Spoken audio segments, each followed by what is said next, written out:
نحمدہ ونسلم ونصلی علی رسولہ الکریم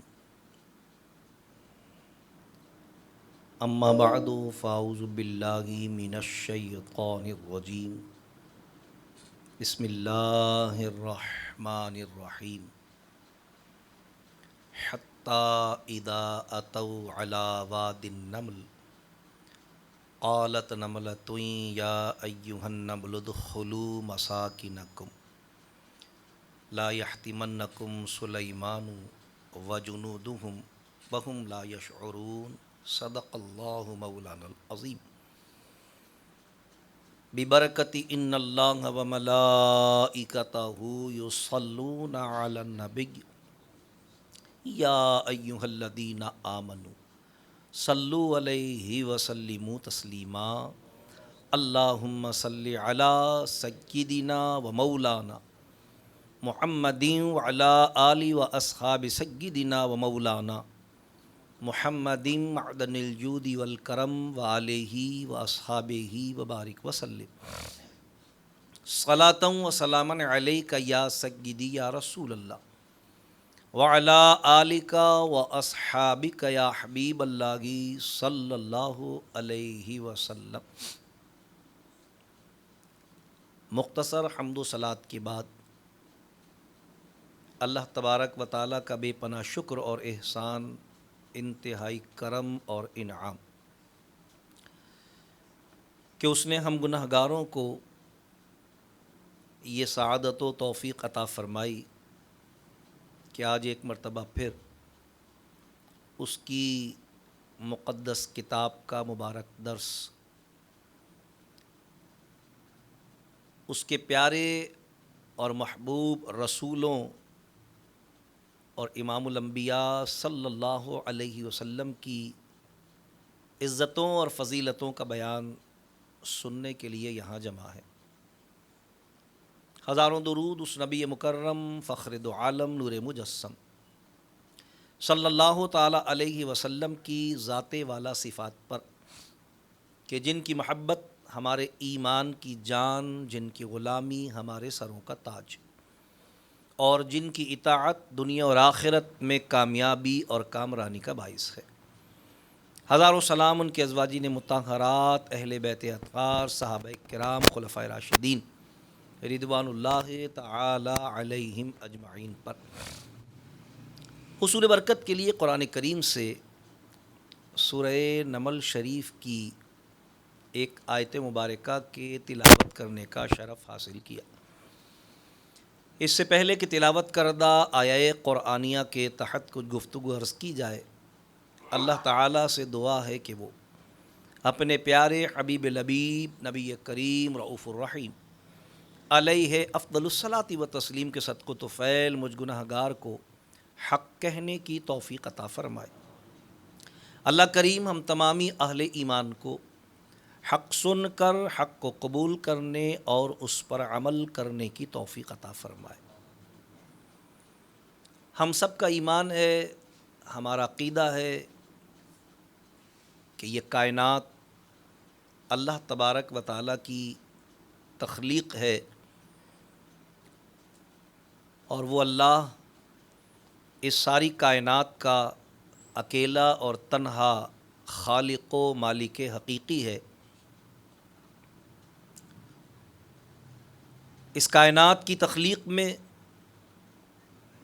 بلکہ اس کے کسی ایک ذرے کی تخلیق میں بھی نہ تو اللہ تبارک و تعالیٰ کا کوئی شریک ہے، اور نہ ہی اس کائنات کا کوئی ایک ذرہ اللہ کے سوا کسی اور نے تخلیق کیا ہے۔ وہ رب جس نے اس ساری کائنات کو تخلیق فرمایا ہے، اسی نے اپنے کرم سے مجھے اور آپ کو بھی تخلیق کیا، اور جہاں ہم پر یہ کرم فرمایا کہ ہمیں شرف انسانیت سے ہمکنار کیا، وہیں ساری انسانیت پر یہ مہربانی فرمائی کہ انسانیت کی فلاح کے لیے، دارین کی سعادت اور دونوں جہان کی کامیابیوں کے حصول کے لیے محض اپنے کرم سے، اپنی بارگاہ سے نبیوں اور رسولوں کا ایک سلسلہ جاری کیا جس کا مقصود صرف اور صرف بندوں کی بھلائی اور ان کے لیے شیطان کے مکر و فریب سے حفاظت اور اللہ کی نافرمانی سے بچنے کا ایک بہت بڑا ذریعہ اور وسیلہ اور ہدایت و رہنمائی کا ایک ایسا سرچشمہ اور نمونہ اللہ تبارک و تعالیٰ نے ہر دور میں انبیاء کی صورت میں قائم اور جاری فرمایا کہ جو لوگوں کی نجات کا ذریعہ بنا۔ اور پھر اس سلسلہ نبوت میں اللہ تبارک و تعالیٰ نے جسے سب سے زیادہ شان والا، عزت والا، عظمت والا، بلکہ اس پوری جماعت انبیاء کا امام بنایا، مجھے اور آپ کو اللہ تبارک و تعالیٰ نے ان کے امتی ہونے کا اور ان کی غلامی کا شرف اور اعزاز عطا فرمایا۔ اللہ تبارک و تعالیٰ کے سارے نبی عزت و شان والے، اور اللہ تبارک و تعالیٰ نے اپنے تمام نبیوں کو ان کی نبوت کی سند اور دلیل کے طور پر مختلف معجزات اور کمالات عطا فرمائے۔ انبیاء کرام اپنے ظاہر اور باطن میں اللہ تبارک و تعالیٰ کی قدرتوں کا مظہر ہوتے ہیں اور اس کی صفات ان کے ذریعے ظاہر ہوتی ہیں۔ لہذا اللہ تبارک و تعالیٰ نے اپنے نبیوں اور رسولوں کو ان کی نبوت کی سند اور ان کی رسالت کی دلیل کے طور پر مختلف کمالات اور معجزات عطا فرمائے، اور اس کا اظہار اللہ تبارک و تعالیٰ نے کبھی ان کے علم کے ذریعے فرمایا، کبھی ان کے اخلاق کے ذریعے فرمایا، کبھی ان کی عادات کے ذریعے فرمایا، اور کبھی ان کے اعضاء کے ذریعے فرمایا۔ اس حوالے سے ایک تسلسل ہماری گفتگو کا جاری تھا کہ انبیاء کرام علیہم الصلاۃ والسلام اپنے ظاہری اعضائے جسمانی کے اعتبار سے اگرچہ دیکھنے میں ہماری طرح کے انسان ہوئے، لیکن اللہ تبارک و تعالیٰ نے انہیں جو قوتیں عطا فرمائیں، جو صلاحیتیں عطا فرمائیں، جو استعداد اللہ کریم نے ان کو اپنی بارگاہ سے عطا کیں، وہ باقی لوگوں کے مقابلے میں معجزانہ ہوا کرتی تھیں۔ اور اس حوالے سے ہم نے گزشتہ گفتگو میں انبیاء کرام علیہم الصلاۃ والسلام کی معجزانہ قوت بصارت کے حوالے سے بھی گفتگو عرض کی، اور انبیاء کرام علیہم الصلاۃ والسلام کی معجزانہ قوت گویائی کے حوالے سے بھی گفتگو عرض کی، جس سے یہ بات ہمارے سامنے واضح ہوئی کہ اللہ تبارک و تعالیٰ نے انبیاء کرام علیہم الصلاۃ والسلام کو جو صلاحیتیں عطا فرمائیں وہ بھی ان کی نبوت و رسالت پر دلیل، اور وہ بھی اللہ کریم نے ان کو معجزانہ عطا فرمائی ہیں۔ اور اسی طرح اللہ تبارک و تعالیٰ نے اپنے نبیوں کو جو قوت سماعت عطا فرمائی ہے وہ بھی معجزانہ ہوتی ہے۔ اور یہ بھی ذہن میں رہے کہ ہر نبی کا ہر معجزہ ہر وقت ظاہر ہو، یہ بھی لازم نہیں ہے۔ یہ اللہ تبارک و تعالیٰ کی قدرت ہے کہ اللہ تبارک و تعالیٰ کبھی اپنے نبی کے کسی معجزے کو ظاہر فرماتا ہے، اور کبھی اسی نبی کے معاملات زندگی میں اسے اس طرح کا معاملہ دنیا کے سامنے پیش فرماتا ہے کہ ہمیں لگتا ہے کہ بظاہر کہ دیکھیں ہمارے جیسے معاملات ہوئے۔ اور ایسا اس لیے ہے کہ ہمارا یہ ایمان ہے کہ تمام انبیاء بشر، بندے اور مخلوق ہیں، لہٰذا ان میں بشری تقاضے بھی پائے جاتے ہیں، اور مخلوق ہونے کے اعتبار سے ہمارا ایمان ہے کہ وہ اللہ تبارک و تعالیٰ کے محتاج ہوتے ہیں۔ ہاں، مخلوق میں وہ کسی کے محتاج نہیں ہوتے، کیونکہ اللہ تبارک و تعالیٰ انہیں ان کی صورت میں، ان کی سیرت میں، ان کی صلاحیتوں میں، ان کی عادات و اطوار میں اپنی ذوات قدسی، اپنی ذات مقدسہ کی صفات کا مظہر بناتے ہوئے ایسے معجزات عطا فرماتا ہے جو انہیں باقی لوگوں سے ممتاز اور علیحدہ کرتے ہیں۔ اسی میں ایک صلاحیت، ایک استعداد انبیاء کرام علیہ السلام کی قوت سماعت بھی ہے، جس کا قرآن و حدیث کی صورت میں جب ہم مطالعہ کرتے ہیں تو ہمیں پتہ چلتا ہے کہ واقعتاً اللہ تبارک و تعالیٰ نے اپنے نبیوں کو بظاہر ہماری طرح دو کان عطا فرمائے ہیں، لیکن ان میں جو قوت سماعت اللہ تبارک و تعالیٰ نے ان کے لیے مقرر فرمائی ہے وہ معجزانہ ہے۔ صرف یہی نہیں کہ وہ معجزانہ قوت سماعت کے حامل ہوتے ہیں، بلکہ اللہ تبارک و تعالیٰ جب چاہتا ہے ان کے ذریعے اپنی اس قدرت کو اور ان کے اس معجزے کو لوگوں پر ظاہر بھی فرما دیتا ہے، اور لوگوں کو بالکل ظاہری طور پر یہ بات پتہ چل جاتی ہے کہ اللہ تبارک و تعالیٰ نے انہیں ایسی قوت سماعت عطا فرمائی ہے، جیسا کہ قرآن کریم فرقان حمید نے حضرت سلیمان علیہ السلام کا واقعہ سورہ نمل شریف میں بیان کیا کہ حضرت سلیمان علیہ السلام جن کو اللہ تبارک و تعالیٰ نے ایسی بادشاہت عطا فرمائی تھی کہ آپ کی حکمرانی ہواؤں پر بھی تھی، فضاؤں پر بھی تھی، پانی پر بھی تھی،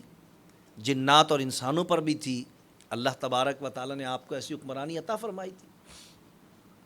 تو حضرت سلیمان علیہ السلام کو اللہ تبارک و تعالیٰ نے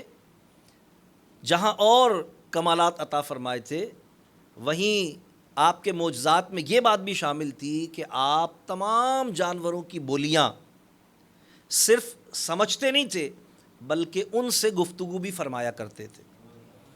اور یہ بات میں پہلے کئی بار عرض کر چکا ہوں کہ اللہ تبارک و تعالیٰ کا اپنی قدرتوں کا مختلف انبیاء کرام کے ذریعے اظہار فرمانا، اور قرآن کریم میں ان کا کہیں کسی نبی کی قوت بصارت کے ذریعے، کہیں کسی نبی کی قوت سماعت کے ذریعے، کہیں کسی نبی کی قوت گویائی کے ذریعے، کہیں کسی نبی کے ہاتھوں کی قوت کے ذریعے ان کے معجزات کا تذکرہ کرنا اور قرآن کریم میں اس کا بیان ہونا، یہ بنیادی طور پر اس بات کے اہتمام کے لیے ہے کہ یہ سارے جس امام کے مقتدی ہیں وہ ان سب کی صلاحیتوں کا مجموعہ ہے۔ اسے اللہ تبارک و تعالیٰ نے جو کمالات عطا فرمائے ہیں، اس کی ذات میں ان سب کے کمالات کو اللہ تبارک و تعالیٰ نے جمع فرمایا ہے، کیونکہ وہ ان سب کا امام ہے۔ تو بنیادی طور پر قرآن کریم میں بیان کردہ انبیاء کرام علیہ السلام کے یہ سارے فضائل و کمالات بنیادی طور پر حضور علیہ السلام کی نعت ہیں، کہ بتانا یہ مقصود ہے کہ جس کے مقتدی ایسی شان والے ہیں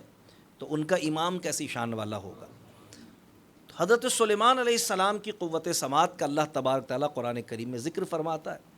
ارشاد باری تعالیٰ وَحَتَّى إِذَا أَتَوْا عَلَى وَادِ النَّمْلِ، یہاں تک کہ گزر ہوا سلیمان علیہ السلام کا چیونٹیوں کی وادی پر سے۔ حضرت سلیمان علیہ السلام زمین سے 70 میل کی بلندی پر ہوا میں پرواز کر رہے ہیں، اور تخت پر آپ تشریف فرما ہیں، اور آپ کا تخت چیونٹیوں کی وادی کے اوپر سے گزر رہا ہے۔ قرآن کہہ رہا ہے حتیٰ اذا اتوا علی وادی النمل، یہاں تک کہ ان کا گزر چیونٹیوں کی وادی پر سے ہوا۔ کیا ہوا؟ قرآن کہتا ہے قالت نملۃ یا ایھا النمل ادخلوا مساکنکم، تو ان چیونٹیوں میں سے ایک چیونٹی نے کلام کیا اور باقی چیونٹیوں کو مخاطب کر کے کہا یا ایھا النمل ادخلوا مساکنکم، اے چیونٹیوں جلدی جلدی اپنے بلوں میں گھس جاؤ، لا یحطمنکم سلیمان، کہیں ایسا نہ ہو کہ بے احتیاطی میں سلیمان و جنودہم اور ان کی فوج تمہیں اپنے پیروں تلے رون ڈالے، وہم لا یشعرون، اور انہیں پتہ بھی نہ چلے کہ ان کے پیروں تلے کوئی رون دیا گیا۔ حضرت سلیمان علیہ السلام ہوا میں اڑتے ہوئے جا رہے ہیں، فضا میں اڑتے ہوئے جا رہے ہیں، زمین پر چونٹی باقی چونٹیوں کو مخاطب کر کے یہ بات کر رہی ہے، اور حضرت سلیمان علیہ السلام نے چونٹی کی اس بات کو سنا۔ کیا دلیل ہے اس کی؟ قرآن کہتا ہے فَتَبَسَّمَ ضَاحِكًا مِّن قَوْلِهَا، اللہ فرماتا ہے سلیمان چونٹی کی اس بات کو سن کے ہنسنے لگے۔ اب حضرت سلیمان علیہ السلام ہوا میں اڑتے ہوئے جا رہے ہیں، چونٹی زمین پر باقی چونٹیوں سے مخاطب ہے، اور قرآن کہتا ہے فَتَبَسَّمَ ضَاحِكًا مِّن قَوْلِهَا، حضرت سلیمان نے چونٹی کی جب بات کو سنا تو آپ ہنسنے لگے۔ تمام تفاسیر اس بات کی وضاحت کرتی ہیں، اور مختلف مکاتب فکر کی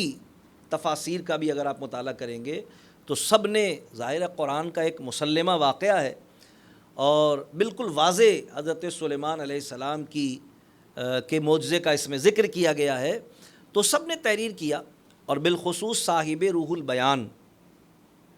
بہت وضاحت کے ساتھ اس کو بیان فرماتے ہیں کہ حضرت سلیمان علیہ السلام نے اپنا تخت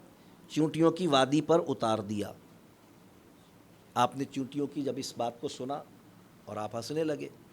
حضرت سلیمان علیہ السلام نے ظاہر چونٹیوں کی بات کو سنا، اور صرف سنا نہیں بلکہ سمجھا بھی، کیونکہ ہم کسی کی بات سن لیں لیکن ہم سمجھے نہیں تو ہنسنے اور رونے کا رد عمل ناممکن ہے، کیونکہ رد عمل تو بات کی موافقت کے مطابق جب ہی ہو سکتا ہے جب ہم سمجھیں کہ کیا کہہ رہا ہے۔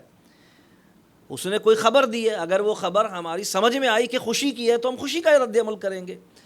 اس نے کوئی خبر دی اور ہماری سمجھ میں آیا کہ وہ غمی کی ہے تو ہم غمی کا رد عمل کریں گے۔ اس نے کوئی خبر دی اور سمجھ میں آیا کہ نقصان والی بات ہے تو نقصان والا رد عمل کریں گے، اور نفع والی بات ہے تو نفع والا۔ لیکن اگر سمجھ میں نہ آئے، یہ تو سمجھ میں آ رہا ہے کہ خبریں پڑھ رہا ہے کوئی، لیکن یہ سمجھ میں نہیں آ رہا کہ کیا پڑھ رہا ہے، کیا بول رہا ہے۔ آواز آ رہی ہے، ہمیں اس کی آواز آ رہی ہے لیکن ہمیں سمجھ میں نہیں آ رہی۔ ایک آدمی انگلش نہیں جانتا، عربی نہیں جانتا، اور وہ سن رہا ہے تو ظاہر ہے وہ اس پر کوئی رد عمل نہیں کرے گا، ہنسنے کا، رونے کا، خوشی کا، غمی کا، اس لیے کہ اس کو سمجھ میں نہیں آ رہا کہ وہ کیا رہا ہے۔ تو حضرت سلیمان علیہ السلام کے متعلق قرآن کا یہ کہنا کہ فَتَبَسَّمَ ضَاحِكًا مِّن قَوْلِهَا، حضرت سلیمان علیہ السلام نے چونٹی کی اس بات کو سنا اور وہ ہنسنے لگے، یہ سند ہے، دلیل ہے، ثبوت ہے اس بات کی کہ حضرت سلیمان علیہ السلام نے صرف سنا نہیں ہے بلکہ اس کی بات کو سمجھا بھی ہے،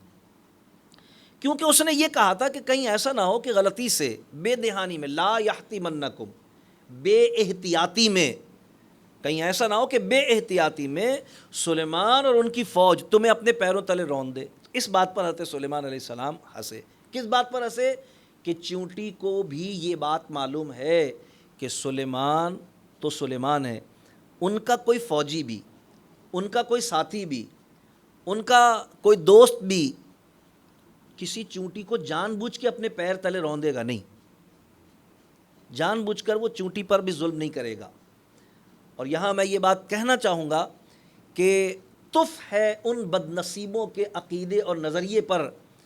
جن کے جھنڈے کی طرح ان کا عقیدہ بھی کالا ہے، کہ جو حضور کے صحابہ کے لیے کہتے ہیں کہ انہوں نے اہل بیت پر ظلم کیا، جبکہ قرآن تو یہ بتا رہا ہے کہ حضرت سلیمان جو حضور کے مقتدی ہیں ان کے صحابی کے متعلق چونٹی کا بھی یہ عقیدہ ہے کہ وہ چونٹی پر بھی ظلم نہیں کر سکتے۔ تو سلیمان علیہ السلام کے صحابی کے لیے تو چونٹی کا یہ عقیدہ ہو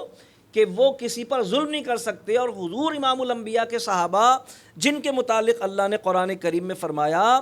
کہ رضی اللہ عنہم ورضوا عنہ، اللہ ان سے راضی ہے وہ اللہ سے راضی ہے، وَكُلًّا وَعَدَ اللَّهُ الْحُسْنَى، یہ وہ ہیں جن سب سے اللہ نے آخرت کی کامیابی کا وعدہ کیا ہے، جن کے لیے حضور نے فرمایا اصحابک النجوم فبأیہم اقتدیتم اہتدیتم، میرے صحابہ آسمان ہدایت کے ستارے ہیں، جو ان میں سے کسی ایک کی پیروی کرے گا وہ ہدایت پا جائے گا۔ جن کے متعلق حضور نے فرمایا کہ میرا صحابی اگر ایک مٹھی جو اللہ کی راہ میں خیرات کر دے، غیر صحابی اور پہاڑ کے برابر سونا خرچ کر کے بھی اس کی برابری نہیں کر سکتا۔ ان کے متعلق آج کا کوئی کلمہ گو یہ کہے کہ انہوں نے فلاں پر ظلم کیا، فلاں پر ظلم کیا، فلاں پر ظلم کیا، تو یقیناً ہم اس کے ایمان اور اس کے عقیدے پر شک کریں گے،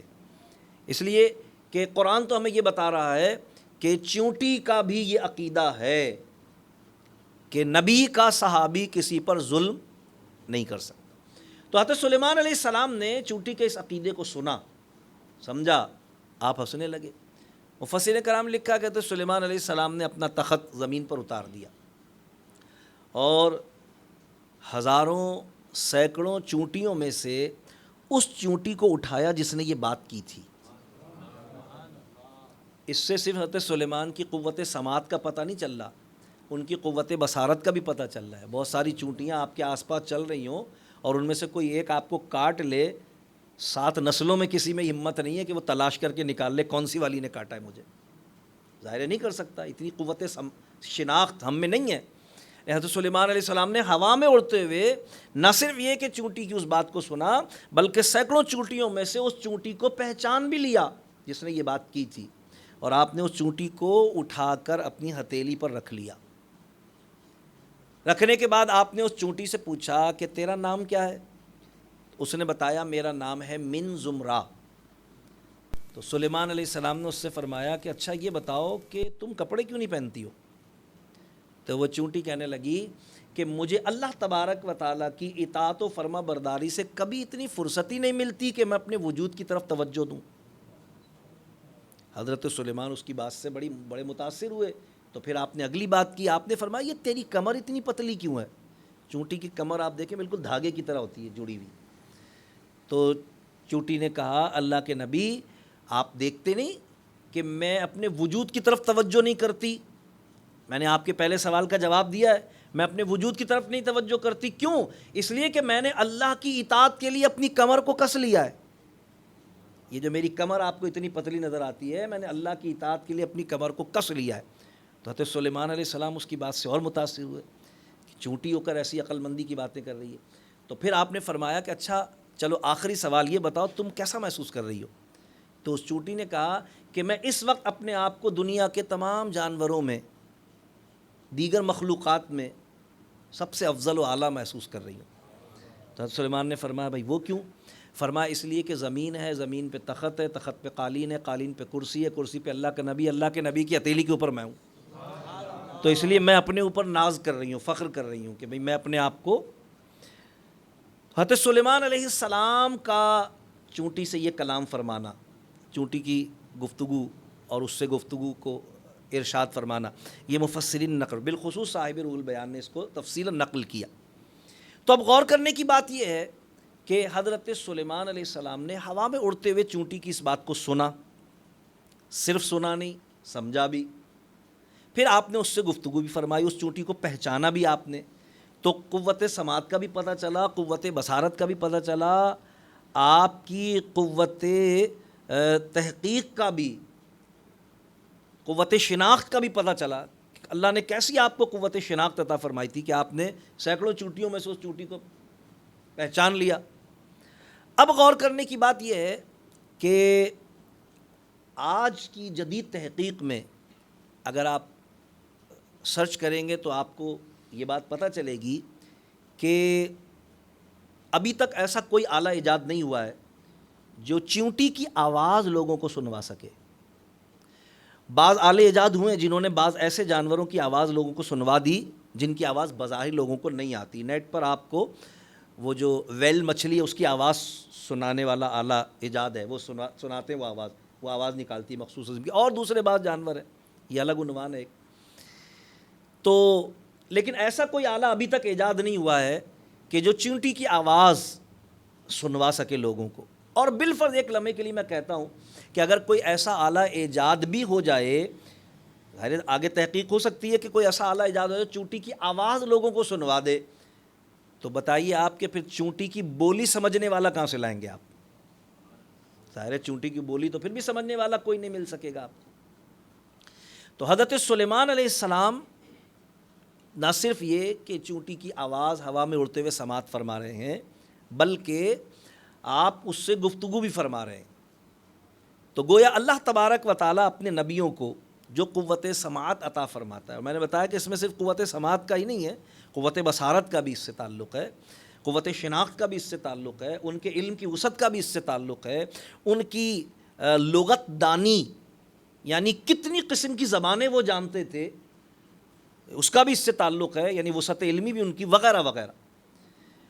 یہ حضرت سلیمان علیہ السلام کا واقعہ قرآن کریم فرقان حمید نے بہت تفصیل کے ساتھ ذکر کیا اور اس کو بیان کیا۔ قرآن کریم نے ایک واقعہ حضرت یعقوب علیہ السلام کا بھی بیان کیا ہے۔ اس واقعے میں حضرت یوسف علیہ السلام کا جو سورہ یوسف میں واقعہ مذکور ہے، اس میں آپ نے بارہا علماء کرام سے سن رکھا ہے کہ جب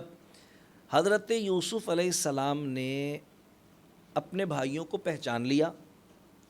اور آپ نے اپنی پہچان بھی انہیں کرا دی، کیونکہ انہوں نے تو نہیں پہچانا تھا آپ کو، کیونکہ وہ تو سوچ بھی نہیں سکتے تھے کہ جس بھائی کو ہم نے کنویں سے نکال کر راہ چلتے قافلے والوں کو کوڑیوں کے مول فروخت کر دیا تھا، یہ بادشاہ وہی ہوگا۔ وہ تو سوچ ہی نہیں سکتے تھے، یہ بات وہم و گمان میں آنے والی بات ہی نہیں تھی۔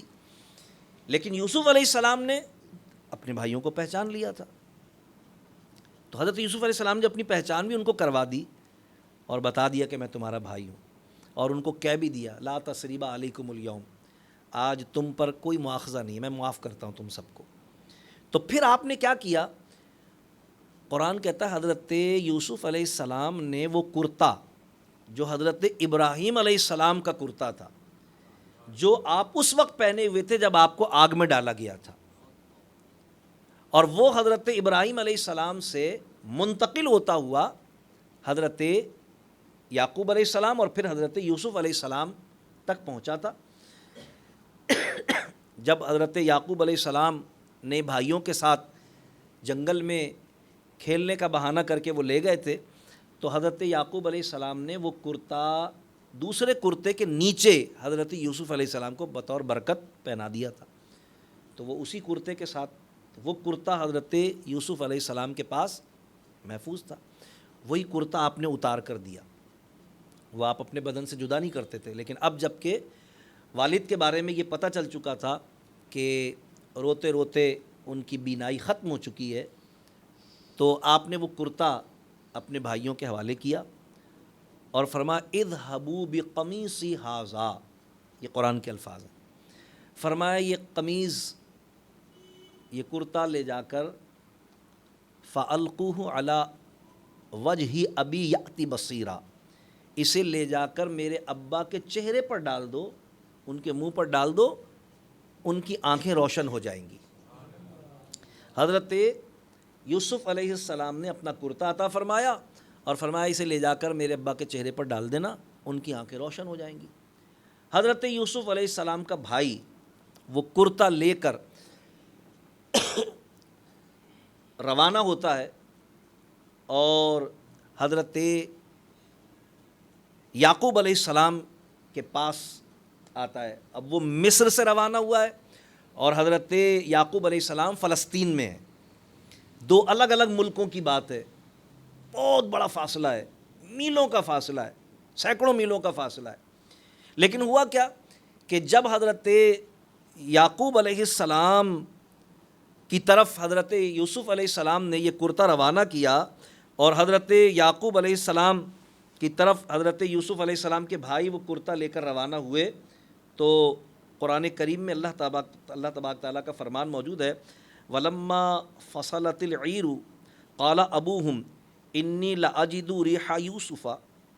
لَوْلَا أَن تُفَنِّدُونِ۔ حضرت یعقوب علیہ السلام نے کلام کیا، کس سے؟ جو بچے ان کے پاس تھے، عورتیں اور بچے ان کے پاس تھیں، بیٹے تو سارے گئے ہوئے تھے نا راشن لینے کے لیے، اناج لینے کے لیے، ان سے بات کی آپ نے، جو پوتے پوتیاں اور عورتیں تھیں۔ فرمایا کہ مجھے مصر کی طرف سے یوسف کی خوشبو آ رہی ہے، اگر تم یہ نہ کہو کہ بڑے میاں سٹھیا گئے ہیں، قرآن کے الفاظ ہے لولا، کہیں ایسا نہ ہو کہ تم یہ بولو، تو فنِّدُون، کہ آپ سٹھیا گئے۔ ایسا کیوں آپ نے فرمایا؟ اس لیے کہ ہر وقت آپ حضرت یوسف علیہ السلام کا ذکر کرتے رہتے تھے، اور ظاہر ہے کہ سب میں یہ معروف تھا کہ یوسف علیہ السلام کو بھیڑیا کھا گیا، انہوں نے تو یہی خبر دی تھی نا آ کے بھائیوں نے، تو وہاں پر تو یہی معروف تھا۔ تو کہا کہ بھئی اگر تم، مفسرین کرام نے اس مقام پر تحریر کیا ہے کہ حضرت یوسف علیہ السلام کے کرتے کا مصر سے روانہ کیا جانا، خوشخبری یعقوب علیہ السلام کی طرف آنا، اور آپ کا یہیں سے یہ ارشاد فرمانا کہ مجھے یوسف کی خوشبو آ رہی ہے، یعنی یوسف کی خبر آ رہی ہے میرے پاس، یوسف کی بشارت آ رہی ہے میرے پاس، یوسف کا کرتا آ رہا ہے میرے پاس، جو بھی کہیں آپ، فرمایا آپ کا یہ فرمانا کہ مجھے یوسف کی خوشبو آ رہی ہے، یہ علامت ہے اس بات کی کہ آپ وہیں فلسطین میں تشریف فرما ہو کر یوسف علیہ السلام کو دیکھ بھی رہے تھے، ان کی گفتگو سن بھی رہے تھے،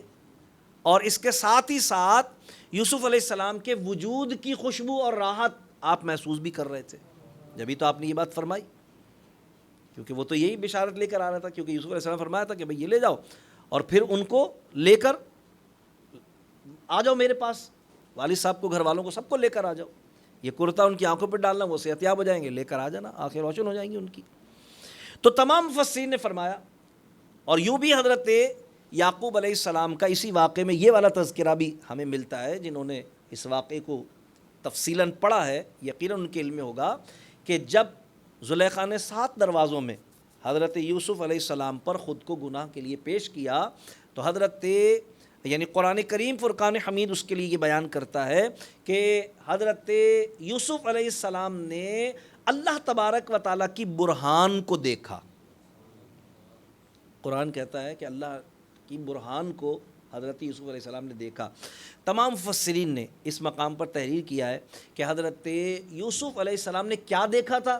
کس چیز کو برہان کہا حضرت یوسف علیہ السلام نے زلیخا کے پیچھے, زلیخا کا رخ یوسف علیہ السلام کی طرف ہے, وہ ان سے مخاطب ہے, پیچھے حضرت یوسف علیہ السلام نے حضرت یعقوب علیہ السلام کو دیکھا کہ وہ اپنے منہ میں انگلی دبائے کھڑے ہیں, گویا فرما رہے ہیں کہ بھئی دیکھو آزمائش کا وقت ہے, ثابت قدم رہنا. کلام نہیں کیا ہے,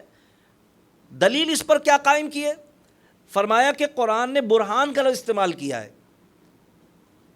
اس سے مراد حضرت یعقوب علیہ السلام ہے. کیوں؟ اس لیے کہ نبی اللہ کی برہان ہوتا ہے. قرآن نے حضور علیہ السلام کے دنیا میں تشریف لانے پر اعلان کیا تھا قد جاءکم برہان من ربکم, بتحقیق تمہارے پاس اللہ کی طرف سے اس کی برہان آ گئی. تو اللہ کا نبی اللہ کی برہان ہوتا ہے, اور اس وقت روئے زمین پر حضرت یعقوب علیہ السلام ہی اللہ کے نبی تھے. تو جب قرآن کہتا ہے کہ حضرت یوسف نے اللہ کی برہان دیکھی تو اس کا مطلب حضرت یوسف علیہ السلام نے حضرت یعقوب علیہ السلام کو دیکھا. حضرت یعقوب علیہ السلام کو جب حضرت یوسف علیہ السلام وہاں 7 پردوں میں تشریف فرما ہو کر 7 دروازوں کے اندر محفوظ ترین محل میں تشریف فرما ہو کر جب مشاہدہ فرما رہے ہیں اور یعقوب علیہ السلام وہاں سے ان کی خبرگیری فرما رہے ہیں, تو فرمایا کہ یہ دلیل ہے اس بات کی کہ اللہ تبارک و تعالیٰ نے, کیونکہ یوسف علیہ السلام بھی اللہ کے نبی ہیں, یعقوب علیہ السلام بھی اللہ کے نبی ہیں, تو گویا حضرت یوسف علیہ السلام بھی حضرت یعقوب کے حال سے آگاہ ہیں اور ان کا مشاہدہ فرما رہے ہیں, اور حضرت یعقوب علیہ السلام بھی حضرت یوسف علیہ السلام کے حال سے آگاہ اور مشاہدہ فرما رہے ہیں. بظاہر کلام کچھ نہیں ہے, لیکن انہوں نے جو کہا انہوں نے سن لیا, اور انہوں نے جو عرض و معروض کی انہوں نے سن لیا. تو قرآن کریم انبیاء کرام علیہم السلام کی قوت سماعت کے حوالے سے اس بات کو واضح کرتا ہے کہ وہ بھی معجزانہ ہوتی ہے. اور پھر جب ہم بات حضور علیہ السلام کی کرتے ہیں تو میں بار بار عرض کر چکا ہوں کہ حضور علیہ السلام کے لیے اللہ تبارک تعالیٰ نے جہاں ایک طرف فرمایا انا اعطیناک الکوثر, بابو ہم نے آپ کو خیر کثیر عطا فرمائی ہے, ہر بھلائی کی کثرت. اللہ تبارک تعالیٰ نے جو بھلائیاں مختلف انبیاء کرام کو معجزات کی صورت میں عطا فرمائی, کمالات کی صورت میں عطا فرمائی, نہ صرف یہ کہ اللہ نے وہ ساری بھلائیاں حضور کی ذات میں جمع کی, بلکہ ان میں کثرت یعنی ان سے بڑھ کر حضور کو عطا فرمائی. انا اعطیناک الکوثر اس کا تقاضا کرتا ہے, ہم نے آپ کو خیر کثیر عطا فرمائی. اور پھر یہ بھی کہ جب اللہ تبارک تعالیٰ فرماتا ہے وَرَفَعَ بَعْضَهُمْ دَرَجَاتٍ, ہمارا محبوب وہ ہے جسے باقی سب پر درجوں فضیلت دی گئی ہے, تو یہ آیت بھی اس بات کا تقاضا کرتی ہے کہ اللہ نے جو کمال جس نبی کو جس قدر عطا کیا ہے, وہ کمال نہ صرف یہ کہ اللہ نے حضور کو بھی عطا کیا ہو بلکہ اس سے بڑھ کر عطا کیا ہو. تو ماننا پڑے گا کہ جب اللہ تعالیٰ نے حضرت سلیمان علیہ السلام کو ایسی قوت سماعت عطا فرمائی کہ وہ ہوا میں اڑتے ہوئے زمین پر بولنے والی چونٹی کی آواز کو سنتے ہیں, سمجھتے ہیں, تو انا اعطیناک الکوثر کا تقاضا یہ ہے کہ حضور کو یہ صلاحیت حضرت سلیمان سے بڑھ کر ملے. ورفع بعضهم درجات کا تقاضا یہ ہے کہ حضور کو یہ صلاحیت حضرت سلیمان علیہ السلام سے بڑھ کر ملے. تو لہٰذا اگر ہم حضور علیہ السلام کی قوت سماعت کی بات کرتے ہیں تو صاحب مشکات نے حضور سید عالم صلی اللہ علیہ وسلم کے معجزات پر جو باب باندھا اس میں بھی بالکل اہتمام کے ساتھ اس کا تذکرہ کیا. اور امام ترمذی رحمۃ اللہ علیہ نے شمائل ترمذی شریف میں جو حضور علیہ السلام کی خصائص مبارکہ پر آپ کی عادات و اطوار, حضور علیہ السلام کے اخلاق کریمانہ سے متعلق جو آپ کی عادات مبارکہ سے متعلق جو احادیث جمع فرمائی شمائل ترمذی کے نام سے، اس میں بھی اس کا تذکرہ کیا کیا کہ حضور سید عالم صلی اللہ علیہ وسلم کو اللہ تبارک و تعالیٰ نے ایسی قوت سماعت عطا فرمائی تھی کہ سرکار علیہ الصلاۃ والسلام سوتے جاگتے دور اور نزدیک ایک جیسی آواز سنتے تھے۔ سرکار سوتے میں بھی ویسا ہی سنتے تھے جیسا جاگتے میں سنتے تھے، اور دور والے کا بھی ویسا ہی سنتے تھے جیسا قریب والے کو سنتے تھے۔ بلکہ میں عرض کروں گا کہ وہ جو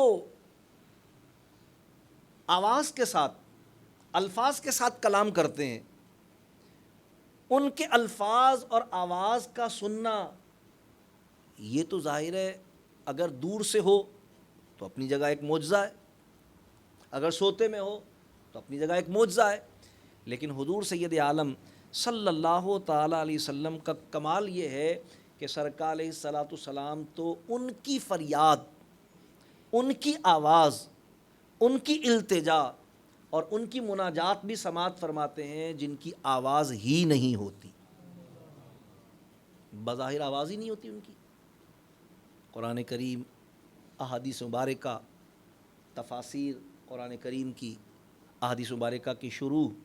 اس چیز کو بیان کرتی ہیں، اور بہت بار آپ نے علماء کرام سے صحیح مسلم شریف کی وہ حدیث سنی ہوگی کہ سرکار علیہ السلام ارشاد فرماتے ہیں کہ میں آج بھی اس پتھر کو پہچانتا ہوں جو اعلان نبوت سے پہلے مجھے سلام کیا کرتا تھا۔ جب وہ پتھر حضور کو سلام کیا کرتا تھا تو یہ حضور ہی سنتے تھے کہ وہ پتھر کلام کر رہا ہے، کوئی اور اس کے کلام کو سن نہیں سکتا تھا، اس لیے کہ وہ کسی اور عالم اور کسی اور کیفیت کی بات تھی، کیونکہ پتھر زبان اور آواز سے کلام نہیں کرتا۔ تو سرکار علیہ الصلاۃ والسلام تو پتھروں کی بھی آواز سماعت فرما رہے ہیں، ان کی بھی بات سن رہے ہیں۔ حضور علیہ الصلاۃ والسلام کا وہ معجزہ بہت معروف اور بہت مشہور ہے، اور بیسیوں بار آپ نے علماء کرام سے سماعت کیا ہے، اور مسجد نبوی شریف میں اس ستون کے ذریعے اس معجزے کی یعنی ایک اظہار لوگوں کے علم کے لیے موجود ہے کہ جو حضور علیہ الصلاۃ والسلام کے فراق میں کھجور کا ایک تنا رویا تھا۔ آپ سب کے علم ہے یہ بات، استون حنانہ، اس کا واقعہ بڑا مشہور ہے۔ تو حضور سید عالم صلی اللہ علیہ وسلم نے اس سے گفتگو فرمائی، حدیث بہت تفصیل ہے اور صحیح کی تمام حدیثوں میں موجود ہے، اور پوری جماعت صحابہ کے سامنے، جماعت صحابہ کا کہنا ہے کہ ہم نے رونے کی آواز سنی، رونے والا نہیں دیکھا۔ تو صحابہ کرام نے صرف رونے کی آواز سنی، لیکن حضور نے تو گفتگو فرمائی، حضور نے گفتگو فرمائی۔ حضور علیہ الصلاۃ والسلام کی بارگاہ میں اس کا کلام کرنا کس زبان سے تھا، کس لغت میں تھا، ظاہر ہے اس کو کوئی وضاحت نہیں کر سکتا، اس کی کوئی تشریح نہیں کر سکتا، سوائے اس کے کہ یہ حضور علیہ السلام کا معجزہ تھا کہ حضور بے زبانوں کی بھی زبان جانتے ہیں، حضور بے آوازوں کی بھی آواز سنتے ہیں، کہ حضور علیہ السلام کا معجزہ اللہ تبارک تعالیٰ نے آپ کو عطا فرمایا۔ اور جو زبان والے ہیں اگر ان کی بات کی جائے تو احادیث مبارکہ بھری پڑی ہیں کہ کس طرح حضور کی بارگاہ میں اونٹ نے فریاد کی، ہرنی نے فریاد کی، مختلف جانوروں نے حضور کی بارگاہ میں فریاد کی، اور ان کے اپنے آقا اور ان کے اپنے مالک اور ان کے اپنے پرورش کرنے والے ان کے اس مقصد کو، ان کی اس کی بات کو نہیں سمجھ پائے، لیکن جب وہ حضور کی بارگاہ میں انہوں نے فریاد کی تو سرکار علیہ السلام نے سمجھا بھی اور اس فریاد کو سن کر اس کا ازالہ بھی فرمایا۔ تو حضور سید عالم صلی اللہ علیہ وسلم کی سماعت کا معجزانہ ہونا یہ تو ظاہر ہے کہ اتنا واضح ہے کہ ہم سوچ بھی نہیں سکتے کہ سرکار علیہ السلام تو شجر و حجر کی بھی گفتگو سماعت فرماتے ہیں اور انہیں جواب بھی عنایت فرماتے ہیں۔ حضور علیہ الصلاۃ والسلام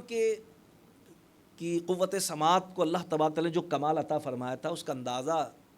سرکار علیہ السلام کے اس فرمان سے بھی لگایا جا سکتا ہے جو صحیح مسلم شریف میں حدیث ہے، آپ نے کئی بار علماء سے سنی ہے وضو کے فضائل کے باب میں کہ جب حضور علیہ الصلاۃ والسلام سفر معراج سے لوٹے تو سرکار علیہ السلام نے حضرت بلال رضی اللہ تعالیٰ عنہ سے دریافت کیا کہ بلال ذرا تم مجھے یہ بتاؤ کہ تمہارا وہ کون سا عمل ہے کہ میں نے جنت میں رہ کر زمین پر تمہارے قدموں کی چلنے کو، تمہارے چانپ کو سنا، اور بعض روایتوں میں آتا ہے کہ میں نے جنت میں خود سے آگے تمہارے پیروں کی چانپ کو سنا۔ یعنی کوئی آدمی بہت احتیاط کے ساتھ چلے کہ کسی کی نیند خراب نہ ہو تو اس کے پیروں سے خاص قسم کی آواز بہت معمولی نوعیت کی ظاہر ہوتی ہے، اس کو ہم لوگ اپنی زبان میں چانپ کہتے ہیں، پیروں کی چانپ، آواز پیدا ہونا۔ تو سرکار فرماتے ہیں اس کی دونوں تشریح کی ہیں۔ بعض علماء نے فرمایا کہتے بلال زمین پر تشریف فرماتے اور سرکار علیہ السلام نے وہاں سماعت فرمائی، یا حدیث کے بعد فرمایا کہ اپنے سے آگے وہاں میں نے جنت میں تمہاری۔ تو حضرت بلال تو بہرحال زمین پر تشریف فرمائے، اور ایسا نہیں ہے کہ حضور کے ساتھ معراج پر تشریف لے گئے ہیں، لیکن سرکار علیہ الصلاۃ والسلام کا جنت میں تشریف فرما ہو کر حضرت بلال رضی اللہ تعالیٰ عنہ جو کہ زمین پر تشریف فرما ہیں، زمین پر چل رہے ہیں، ان کے قدموں کی آہٹ کو، چاپ کو سماعت فرمانا، یہ بتا رہا ہے کہ حضور علیہ الصلاۃ والسلام کی قوت سماعت کیسی ہے، اور سرکار اس کے ذریعے اپنے امتیوں کو آگاہی عطا فرما رہے ہیں کہ اللہ نے مجھے کیسی قوت سماعت عطا فرمائی۔ تو حضور سید عالم صلی اللہ تعالیٰ علیہ وسلم کو اللہ تبارک تعالیٰ نے جو قوت سماعت عطا فرمائی ہے، اس کی عظمت کو، اس کی رفعت کو الفاظ میں بیان کرنا ممکن نہیں ہے۔ صحیح مسلم شریف میں بھی اور دیگر کتب حدیث میں کتاب المغازی، جنگ بدر کے جو واقعات ہیں اس میں اس کا تذکرہ کیا گیا ہے کہ جب جنگ اختتام پذیر ہو گئی تو حضور علیہ الصلاۃ والسلام نے ان قیدیوں کو بلوایا جو گرفتار کیے گئے تھے، جنگی قیدی، اور صحابہ کرام سے مشورہ کیا تو طے یہ ہوا کہ انہیں فدیہ لے کر چھوڑ دیا جائے، کیونکہ مسلمانوں پر اس وقت بہت قسمہ پرسی تھی، پہلی جنگ تھی نا اسلام کی، مسلمان بہت مالی تنگی کا شکار تھے، قسمہ پرسی کا فدیہ لے کر چھوڑ دیا جائے۔ تو اس جنگ میں حضور علیہ الصلاۃ والسلام کے سگے چچا حضرت عباس رضی اللہ عنہ جو کہ ابھی تک ایمان نہیں لائے تھے، وہ بھی قریش کے ساتھ آئے تھے اور گرفتار بھی ہوئے تھے۔ حضور علیہ الصلاۃ والسلام کے سامنے ان کو بھی پیش کیا گیا، تو حضور علیہ السلام نے فرمایا کہ بھئی لائیے، مال دیجئے اپنے فدیے کے لیے۔ تو حضرت عباس نے فرمایا کہ میرے پاس تو کوئی مال نہیں ہے جو میں آپ کو بطور فدیہ دے سکوں۔ تو حضور علیہ الصلاۃ والسلام نے ارشاد فرمایا کہ وہ جو اتنا سونا آپ اپنے گھر کے فلاں گوشے میں چھپا کر آئے ہیں وہ کس دن کام آئے گا؟ تو حضرت عباس رضی اللہ عنہ فرمانے لگے کہ آپ کو اس کے بارے میں کس نے بتایا؟ حضور علیہ السلام نے فرمایا جس نے مجھے اپنا نبی اور رسول بنا کر بھیجا ہے، اللہ نے بتایا۔ حضرت عباس رضی اللہ تعالیٰ عنہ نے جب حضور علیہ السلام نے ارشاد فرمایا کہ مجھے اس نے بتایا جس نے مجھے اپنا نبی اور رسول بنا کر بھیجا ہے، حضرت عباس رضی اللہ عنہ فرماتے ہیں کہ میں پہلے ہی جانتا تھا، پہلے ہی میرے دل میں یہ بات تھی کہ آپ عام آدمی نہیں ہیں، اس لیے کہ میں بچپن میں دیکھا کرتا تھا کہ جب آپ جھولے میں لیٹے ہوئے ہوا کرتے تھے اور آپ کا جھولا حرکت کرتا تھا تو آپ کی انگلی آسمان کی طرف اٹھی ہوتی تھی اور آسمان پر چاند چمک رہا ہوتا تھا، تو میں یہ دیکھ کر حیران رہ جاتا تھا کہ آپ کے جھولے میں آپ کی انگلی کے ساتھ ساتھ آسمان پر چاند بھی حرکت کرتا تھا۔ تو میں یہ دیکھ کر حیران رہتا تھا، لیکن آج مجھے یقین ہو گیا، آپ کی اس بات سے آج مجھے یقین ہو گیا۔ اعلیٰ حضرت فاضل بریلوی رحمۃ اللہ فرماتے ہیں نا، کھیلتے تھے چاند سے بچپن میں آقا اس لیے کہ یہ سراپا نور تھے اور وہ کھلونا نور کا، چاند جھک جاتا جدھر انگلی اٹھاتے مہد میں کیا ہی چلتا تھا اشاروں پر کھلونا نور کا۔ حضور علیہ السلام نے فرمایا کہ چچا عباس کیا میں آپ کو اس سے بھی زیادہ حیرت والی بات نہیں بتاؤں؟ فرمایا یا رسول اللہ بتائیے۔ فرمایا آپ نے تو یہ دیکھا، آپ نے اس بات کا مشاہدہ کیا کہ میں جھولے میں لیٹا ہوتا تھا، میری انگلی آسمان کی طرف اٹھی ہوتی تھی، آسمان پر چاند روشن ہوتا تھا، اور جھولے میں میری انگلی کی حرکت کے ساتھ آسمان پر چاند حرکت کرتا تھا، مگر میں آپ کو بتاتا ہوں کہ میں اپنے جھولے میں لیٹا ہوتا تھا، کیونکہ انہوں نے کہا نا کہ آپ کو یہ کس نے بتایا اس سونے کے بارے میں، تو سرکار اس پر استدلال کر رہے ہیں کہ یہ تو چھوٹی بات ہے۔ سرکار نے فرمایا کہ تم تو یہ دیکھتے تھے کہ میری انگلی کی حرکت کے ساتھ آسمان پر چاند بھی حرکت کرتا تھا، لیکن میں تو بتاتا ہوں کہ میں اپنے جھولے میں لیٹا ہوتا تھا اور چاند جب عرش الہی کے نیچے سجدہ ریز ہوتا تھا تو میں اس کی تسبیح کو سنا کرتا تھا۔ میں اپنے جھولے میں لیٹ کر اس کی تسبیح کو سنا کرتا تھا جب چاند عرش الہی کے نیچے سجدہ ریز ہوا کرتا تھا۔ اب چاند عرش الہی کے نیچے سجدہ ریز ہو رہا ہے اور چاند کی زبان، آواز، الفاظ سے پاک ہے، لیکن سرکار علیہ السلام فرمانا ہے میں اپنے جھولے میں لیٹ کر، یہ تو بات اس وقت کی ہے جب سرکار اپنے جھولے میں تھے۔ سرکار فرماتے ہیں میں اپنے جھولے میں لیٹا ہوا ہوتا تھا اور میں چاند کی اس تسبیح کو سنا کرتا تھا جب وہ عرش الہی کے نیچے سجدہ ریز ہوتا تھا اور اللہ تبارک تعالیٰ کی تسبیح بیان کرتا تھا۔ تو اس سے یقیناً ہم اندازہ کر سکتے ہیں کہ اللہ تبارک و تعالیٰ نے رسول اللہ صلی اللہ تعالیٰ علیہ وسلم کو کیسی قوت سماعت عطا فرمائی، اور ہمارا حضور علیہ الصلوۃ والسلام کی قوت سماعت کی عظمت کے حوالے سے جو ایمان اور عقیدہ ہے، آیات قرآنیہ انبیاء کرام کی قوت سماعت کو بیان کر رہی ہیں، احادیث مبارکہ اس پر، لیکن جماعت صحابہ کا بھی الحمدللہ بے عین ہی یہی عقیدہ تھا جو آج ہمارا اور آپ کا عقیدہ۔ اور میں کئی بار عرض کر چکا ہوں کہ ہم تو اہل سنت و جماعت کہلاتے ہی اس لیے ہیں کہ اہل سنت کے معنی وہ جو نبی کے طریقے پر ہوں، اور وہ جماعت کے معنی ہیں وہ جو جماعت صحابہ کے عقیدے پر ہوں۔ تو الحمدللہ ہم اہل سنت و جماعت اس لیے کہلاتے ہیں کہ ہم نبی کے طریقے پر اور جماعت صحابہ کے عقیدے پر ہیں۔ جماعت صحابہ کا عقیدہ حضور علیہ السلام کی قوت سماعت کے حوالے سے کیا تھا، میں نے پہلے کبھی عرض کیا تھا، پھر عرض کر دیتا ہوں۔ صاحب تفسیر روح البیان نے اور دیگر مفسرین نے اس کو بہت تفصیل کے ساتھ بیان کیا ہے۔ جماعت صحابہ کی ہم بات کر رہے ہیں، ہم پوری جماعت صحابہ میں سے الگ الگ ایک ایک صحابی کی بات نہیں کرتے۔ جماعت صحابہ کے امام کون ہیں؟ حضرت ابوبکر صدیق رضی اللہ عنہ ہے، پوری جماعت صحابہ کے امام ہیں آپ۔ صاحب روح البیان نے لکھا ہے کہ جب حضرت ابوبکر صدیق رضی اللہ تعالیٰ عنہ کا وقت وصال قریب آیا تو آپ نے کچھ وصیتیں فرمائیں۔ اس میں ایک وصیت آپ نے یہ فرمائی کہ جب میرا انتقال ہو جائے تو مجھے نہلا کر کفن پہنا کر مجھ پر نماز جنازہ پڑھنا اور مجھے حضور کی بارگاہ میں لے کر آنا، مجھے حضور کے دربار میں لے کر آنا، اور حضور علیہ الصلوۃ والسلام کی بارگاہ میں پیش کرنے کے بعد کوئی حضور سے عرض کرے، کوئی کہنے والا یہ کہے کہ یا رسول اللہ آپ کا غلام ابو بکر حاضر ہے، اگر اجازت ہو تو اسے آپ کے پہلو میں دفن کر دیا جائے۔ اب وصیت کر رہے ہیں آپ، فرماتے ہیں اگر حضور اجازت دیں تو مجھے حضور کے پہلو میں دفن کرنا، خواہش میری یہ، لیکن اگر حضور کی طرف سے اجازت نہ ملے تو پھر مجھے جنت البقیع جو مسلمانوں کا قبرستان ہے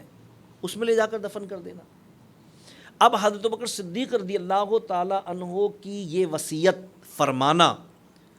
اور جماعت صحابہ کا اس وصیت کو نہ صرف سننا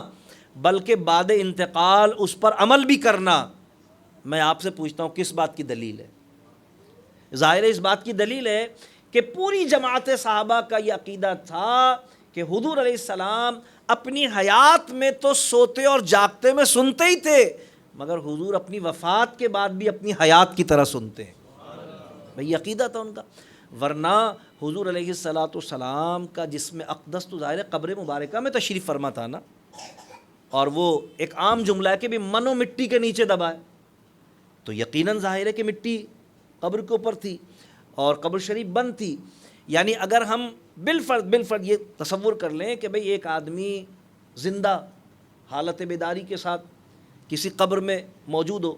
یعنی ایسی جگہ موجود ہو کہ جہاں سے باہر سے کوئی آواز جانا ممکن نہ ہو، اور وہ وہاں سن لے تو اسی کو ہم تو معجزہ مان لیں گے،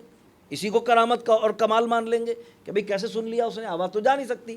لیکن اللہ اکبر، جماعت صحابہ کا ایمان تھا، عقیدہ تھا کہ سرکار اپنی قبر میں حیات بھی ہیں، سماعت بھی فرماتے ہیں،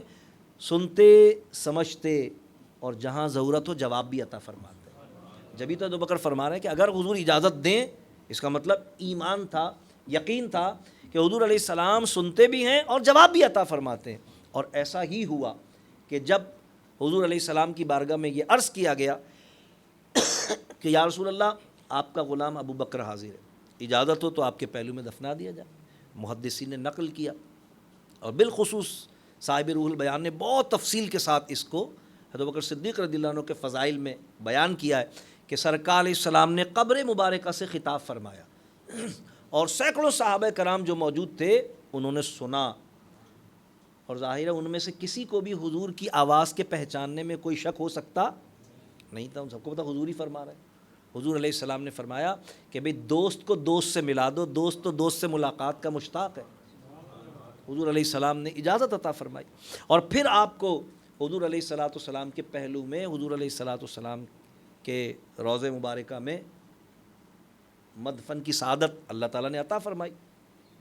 تو پتہ چلا کہ یہ عقیدہ جو الحمدللہ حضور علیہ السلام کی سماعت کے حوالے سے آج ہم اہل سنت و جماعت کا ہے، یہ عقیدہ صرف ہمارا عقیدہ نہیں ہے، بلکہ رسول اللہ صلی اللہ علیہ وسلم کے تمام صحابہ کرام، پوری جماعت صحابہ کا یہی عقیدہ تھا، سب کا یہی ایمان تھا۔ اور یہ واقعات کہ سرکار علیہ السلام کا بعد وصال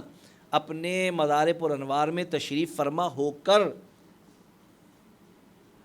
اپنے غلاموں کی فریاد کا،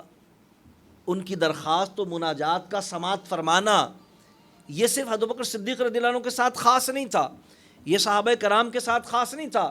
بلکہ یہ سلسلہ الحمدللہ آج تک جاری و ساری ہے۔ میرے اور آپ کے امام اعلیٰ حضرت فاضل بریلوی رحمۃ اللہ علیہ فرماتے ہیں، دور و نزدیک کے سننے والے وہ کان لعل کرامت پہ لاکھوں سلام۔ فرماتے ہیں حضور علیہ السلام کے کان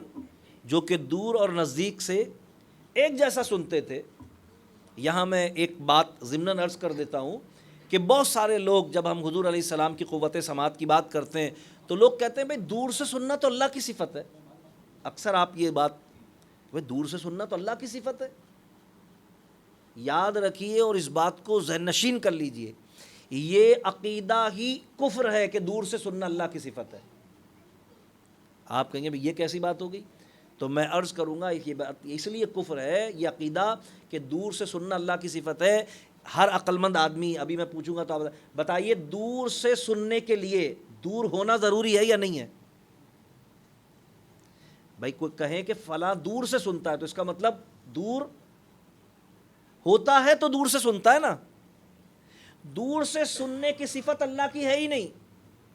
دور سے سننا تو اللہ کے بندوں کی صفت ہے،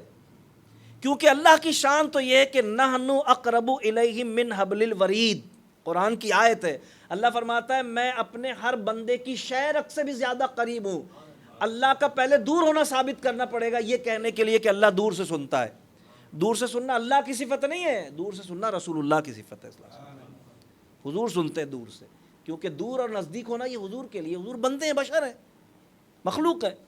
اللہ تبارک و تعالیٰ نے تو خود ارشاد فرمایا کہ نحن اقرب الیہ من حبل الورید، قرآن کی آیت، اللہ فرماتا ہے میں اپنے ہر بندے کی شہرک سے بھی زیادہ قریب ہوں۔ تو کیونکہ اللہ کا دور ہونا محال ہے، اس لیے دور سے سننا اللہ کی صفت ہو ہی نہیں سکتی۔ اللہ تبارک و تعالیٰ تو قریب سے سنتا ہے۔ اللہ کے بندے جب اللہ کو پکارتے ہیں، اللہ کی بارگاہ میں دعا کرتے ہیں، اللہ قرآن میں فرماتا ہے کہ اے حبیب علیہ السلام وَإِذَا سَأَلَكَ عِبَادِي عَنِّي فَإِنِّي قَرِيب، جب میرے بندے آپ سے سوال کریں میرے متعلق، آپ فرمائیے فَإِنِّي قریب، میں تو قریب ہوں۔ پہلے دور ثابت کرو اللہ کو، قرآن کی 20 آیتیں موجود ہیں، اللہ دور ہے ہی نہیں، تو دور سے سننا اللہ کی صفت کیسے ہو سکتی ہے؟ اللہ فرماتا ہے فَإِنِّي قَرِيب أُجِيبُ دَعْوَةَ الدَّاعِ إِذَا دَعَانِ، میں ان سے قریب ہوں جب مجھے پکارتے ہیں میں سنتا ہوں۔ اللہ قریب سے سنتا ہے، یاد رکھیے اللہ ہر بندے سے قریب ہے۔ ہاں ہر بندہ اللہ سے قریب نہیں ہے، جو بندہ اللہ سے قریب ہو جاتا ہے اسے اہل اللہ کہا جاتا ہے۔ اللہ سب سے قریب ہے، ہر بندہ اللہ سے قریب نہیں، اللہ ہر بندے سے قریب ہے۔ تو دور سے سننا یہ حضور کی صفت ہے۔ انبیاء کی صفت ہے۔ اللہ تبارک تعالیٰ اپنی قدرت کا اظہار ان کے کمال کے ذریعے، ان کے معجزے کے ذریعے فرماتا ہے۔ تو جو بے وقوف یہ کہتے ہیں کہ بھئی دور سے سننا اللہ کی صفت ہے، گویا وہ اللہ کو دور مانتے ہیں، اور اللہ کے لیے دور کا عقیدہ رکھنا یہ قرآن اور حدیث کے خلاف ہے۔ تو امام سنت فرماتے ہیں دور و نزدیک کے سننے والے وہ کان، حضور کو اللہ نے ایسے کان عطا فرمائے کہ دور سے بھی ویسے ہی سنتے ہیں، نزدیک سے بھی ویسا سنتے ہیں، کیونکہ دور اور نزدیک ہونا یہ حضور کے لیے، بندے ہیں، بشر ہیں، انسان ہیں، مخلوق ہیں۔ فرماتے کان لعل کرامت پہ لاکھوں سلام۔ ایک کان وہ ہوتی ہے نا جس میں سے ہیرے موتی جواہرات نکلتے ہیں، اس کو بھی کان کہتے ہیں نا، تو فرماتے ہیں کان لعل کرامت پہ لاکھوں سلام۔ یا رسول اللہ یہ جو آپ کے کان شریف ہیں یہ کرامت کے موتی اس میں سے نکلتے ہیں، کرامت کے لعل اس میں سے نکلتے ہیں، یعنی معجزے ظاہر ہوتے ہیں اس کے ذریعے معجزے ظاہر ہوتے ہیں۔ کان لعل کرامت پہ لاکھوں سلام، کرامت کے لعل اس میں سے ظاہر ہوتے ہیں۔ اور امام علیہ سنت نے ایک اور مقام پر حضور سید عالم صلی اللہ تعالی علیہ وسلم کے اسی معجزے کو اور حضور علیہ السلام کی اسی شان کو کہ سرکار علیہ الصلوۃ والسلام آج بھی اپنے غلاموں کی فریاد سنتے ہیں، ایک مقام ارشاد فرماتے ہیں فریاد امتی جو کرے حال زار میں، فریاد امتی جو کرے حال زار میں، ممکن نہیں کہ خیر بشر کو خبر نہ ہو۔ تو ایسا ہو ہی نہیں سکتا کہ حضور علیہ الصلوۃ والسلام کا امتی حضور کی بارگاہ میں کچھ گزارش کرے۔ دور اور نزدیک کوئی معنی ہی نہیں رکھتا۔ کیوں؟ اس لیے کہ اللہ تبارک و تعالیٰ نے اپنے نبیوں کو جو قوت سماعت عطا فرمائی ہے وہ اس اعتبار سے باقی لوگوں سے مختلف ہے کہ ان کے لیے دور اور نزدیک کوئی معنی نہیں رکھتا۔ سرکار علیہ الصلوۃ والسلام حضرت شاہ عبد الحق محدث دہلوی رحمۃ اللہ علیہ نے تو اس پر بڑی طویل گفتگو فرمائی ہے، اور مدارج النبوت شریف میں آپ نے حضور علیہ الصلوۃ والسلام کے اعضائے جسمانی کے جو معجزات بیان کیا، آپ فرماتے ہیں حضور علیہ السلام سوتے میں، جاگتے میں، قریب میں، دور میں ایک جیسا سنتے تھے، کوئی معنی نہیں رکھتا تھا حضور علیہ الصلوۃ والسلام کے لیے سونا اور جاگنا اور قریب اور دور کوئی اور آج تک حضور علیہ الصلوۃ والسلام کی یہ شان ہے کہ ان کے غلام جب ان کی بارگاہ میں حاضر ہوتے ہیں اور اپنی عرض و معروض ان سے پیش کرتے ہیں تو امام صلی فرماتے ہیں فریاد امتی جو کرے حال زار میں، ممکن نہیں کہ خیر بشر کو خبر نہ ہو۔ اللہ تبارک و تعالیٰ کی بارگاہ میں دعا ہے اللہ کریم ہم سب کو رسول اللہ صلی اللہ تعالی علیہ وسلم کی اس معجزانہ قوت سماعت کا فیضان اس طرح کہ ہماری فریاد بھی بارگاہ رسالت مآب صلی اللہ علیہ وسلم میں سنی جائے اور قبول ہو، رب کریم اس کا فیضان ہم سب کو نصیب فرمائے۔ حضور علیہ الصلوۃ والسلام کی شان، عزت اور عظمت یہ ہمارے لیے فخر کا باعث ہے کہ اللہ نے ہمیں ایسے آقا کا غلام اور ایسے نبی اور رسول کا امتی بنایا ہے۔ اللہ تبارک و تعالیٰ کی بارگاہ میں دعا ہے اللہ کریم ہم سب کو تعلیمات قرآنیہ اور سنت نبوی علیہ صاحب الصلوۃ والسلام کے مطابق و موافق اپنے عقائد و نظریات کے سنوارنے اور اپنے افعال و کردار کے نکھارنے کی توفیق رفیق عطا فرمائے۔ اللہ تعالی ہم سب کو رسول اللہ صلی اللہ علیہ وسلم کی اطاعت و محبت و سنت میں جینا اور سرکار کے مقدس کلمے پر مرنا نصیب فرمائے۔ وآخر دعوانا ان الحمد للہ رب العالمین۔